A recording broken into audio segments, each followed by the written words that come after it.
Open your banking app right now and look at your subscriptions. Netflix, Spotify, Adobe Creative Cloud, Microsoft 365, Dropbox, Grammarly, your password manager, your budgeting app, your meditation app, your workout app, that VPN you forgot you had. Add it all up. I'll wait. $200 a month? $300? More? Now here's the fun part. 10 years ago, you would have paid once for most of that software and owned it forever. Photoshop was $600, but it was yours. Microsoft Office was $150. Done. Your music? You bought the album, or used Pirate Bay. Now you're paying monthly, forever, for software that stops working the second you stop paying. So how did we get here? That's exactly what this channel breaks down. Hit that subscribe button. In this video, let's talk about how did we go from buying software once to renting it for eternity. Let's rewind to the early 2000s. Software worked like this. You bought it, you installed it from a CD or downloaded it, and it was yours. Photoshop 7, yours forever. Microsoft Office 2003, yours forever.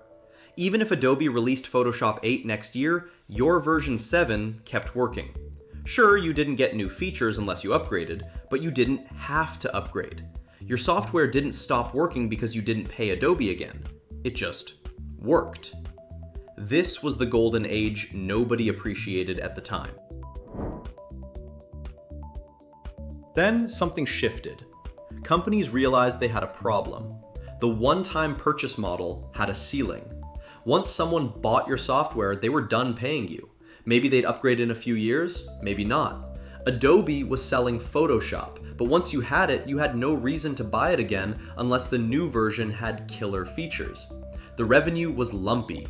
Big spike when you released a new version, then nothing for months until the next release. Wall Street hated this. Investors wanted predictable, recurring revenue, steady growth every quarter. The subscription model delivered that. So around 2013, Adobe pulled the trigger. They killed the option to buy Creative Suite outright and launched Creative Cloud. $20 a month for Photoshop, $50 a month for the full suite. Designers lost their minds. I own Photoshop CS6. I don't need a subscription. Too bad. Adobe stopped updating CS6. Eventually, it stopped working properly on new operating systems. Your forever software had an expiration date after all, when your OS moved on without it. You either subscribed to Creative Cloud or switched to inferior alternatives. Most people subscribed, and Adobe's revenue exploded. Instead of some customers buying every few years, every customer was now paying every single month. Predictable, scalable, investor-friendly. Other companies watched Adobe print money and thought, why aren't we doing this? Microsoft was next. Office 365 launched in 2011 for businesses, but they kept selling the standalone version for home users, until they didn't really push it anymore. Go to Microsoft's website now and try to find the standalone Office purchase. It exists, but it's buried. They want you on Microsoft 365. $7 a month for individuals, $10 a month for families. You get cloud storage and updates, which sounds great until you realize you're paying $70 to $100 a year for software you used to buy once for $150. After 3 years, you've paid more than the standalone version cost, and you'll keep paying forever. Even worse, the standalone version doesn't get all the features anymore. They hold back certain updates for subscribers only. Your permanent purchase is now second-tier software. Then every other software company caught on. Autodesk, makers of AutoCAD, went subscription only. QuickBooks went subscription. TurboTax basically forces you into the subscription with constant improvements that break the old version. Even simple utility apps got greedy. Apps that used to cost $5 now want $5 per month. A note-taking app, a to-do list, a meditation timer. Monthly subscriptions for things that should absolutely be one-time purchases. The mobile app stores made it worse. Apple and Google created in-app subscriptions and made them incredibly easy to implement. Developers realized they could make way more money with a $3 monthly subscription than a $5 one-time purchase. The math is simple.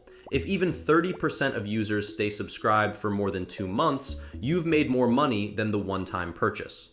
And most people forget to cancel, so they stay subscribed way longer. The free trial became a trap. Download the app, free for 7 days, then $10 a month automatically. They're betting you'll forget to cancel. And you do. We all do. Check your subscriptions right now.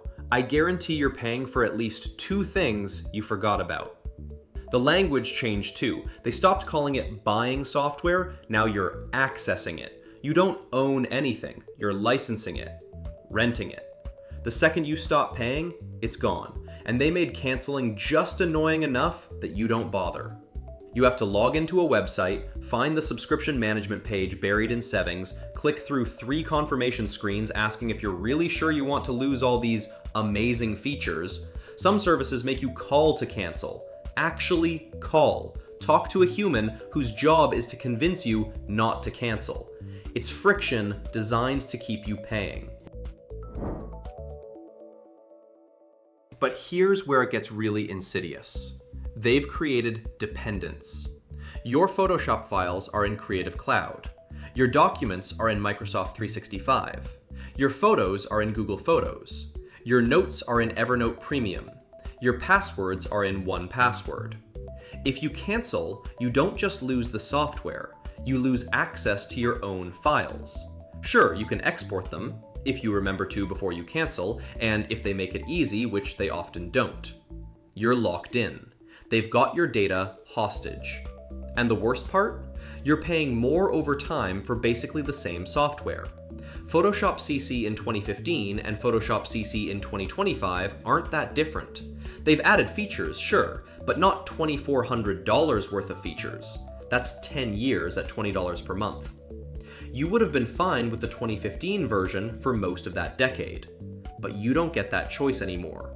You pay for every incremental update whether you want it or not. The free software options disappeared too. Or they went freemium, which is just another trap. Spotify's free tier has ads and limited skips. The free version is deliberately annoying to push you toward premium. YouTube without premium now has more ads than cable TV ever did. Even open source alternatives are harder to find and use. They exist, but companies have made their ecosystem so sticky that switching feels impossible. You could use GIMP instead of Photoshop, it's free, but all the tutorials are for Photoshop. All your coworkers use Photoshop. The file formats work better in Photoshop. So you pay. The economy has shifted to subscription fatigue. People are so tired of monthly charges that they're starting to cancel everything. But then they realize they can't function without some of them. You need email, you need cloud storage, you need productivity software. They know you need it, so they've got you. We're renting our digital lives. Your music, rented through Spotify. Your movies, rented through Netflix. Your software, rented through a dozen different subscriptions. Your photos, stored in the cloud you're renting. Stop paying, and it all disappears. This wasn't a conscious choice we made, it happened gradually, one subscription at a time. Each one seemed reasonable individually, $10 here, $5 there, but add them all up and you're paying hundreds of dollars a month for things you used to own outright for a few $100 total.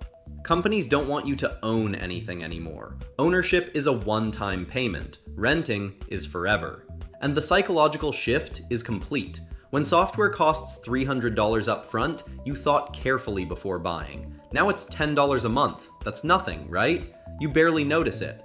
Until you're 6 months in and you've paid $60 for something you'll never own. They've made you think small monthly fees are cheaper than big one-time purchases, but infinity times anything is still infinity. So how did we get here? Companies realized subscriptions make more money than purchases. They made the old model obsolete by stopping support. They locked your data into their ecosystem so you couldn't leave. They made monthly fees feel small and painless. And we went along with it because each individual subscription seemed fine. We didn't notice we were collectively agreeing to rent our entire digital existence.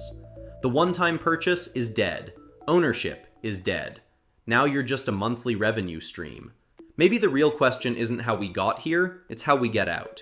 If you just realized you're spending more per year on subscriptions than you used to spend on all your software combined, hit that like and subscribe button. We're exposing every industry that quietly moved from ownership to rental and convinced you it was an upgrade. Spoiler, it wasn't.